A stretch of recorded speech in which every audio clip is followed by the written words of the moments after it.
Binuweltahan ni Palace Press Officer Claire Castro ang patutsada ni Senator Robin Padilla na huwag maging balat sibuyas ang mga nasa gobyerno kasunod ng nangyaring insidente sa Vancouver, Canada.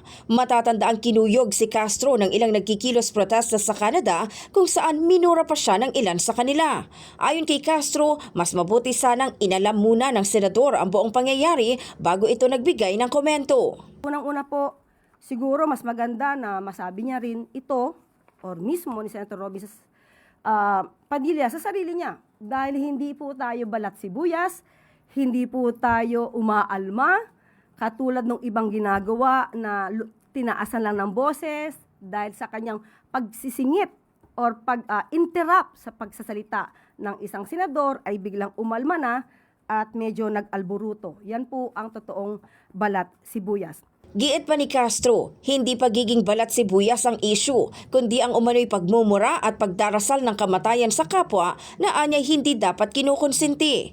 Kinwestiyon din ng Palace official kung katanggap-tanggap bang ituring na normal ang ganitong asal sa ngalan ng freedom of expression. Hindi to issue ng pagiging balat sibuyas.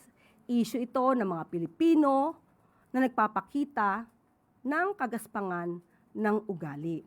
Sinabi po natin na karapatan ng bawat isa ang freedom of expression. Pero, ang pagsasabi ba, so magandang itanong natin to kay Senator Robin Padilla, ito tolerate niya ba ang mga kapwa niya Pilipino o maybe kaalyado niya o ang naratibo katulad ng kanyang mga kaalyado? Ang mga salitang, mamatay ka na sana. O kaya ang pagmumura na PI. Hindi isang beses, hindi dalawang beses. Ito tolerate niya ba yan? So ulitin po natin, ang pag-aalipusta ay normal pero hindi ang pagmumura at hindi ang pagdarasal ng kamatayan ng ibang tao. Hindi po yan maka-Pilipino, hindi po yan maka-Diyos at hindi po yan makabayan. Samantala nilinaw ni Castro na wala silang isinampang reklamo at hindi rin sila nagsumbong sa Philippine Embassy o sa Department of Foreign Affairs kaugnay ng nangyari sa Canada.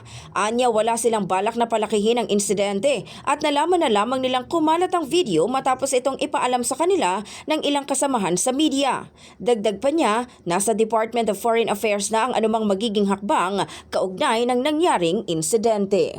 In the heart of changing lives, ako si Brigada Maricar Saragan ng 105.1 Brigada News FM Manila, The Music and News Authority.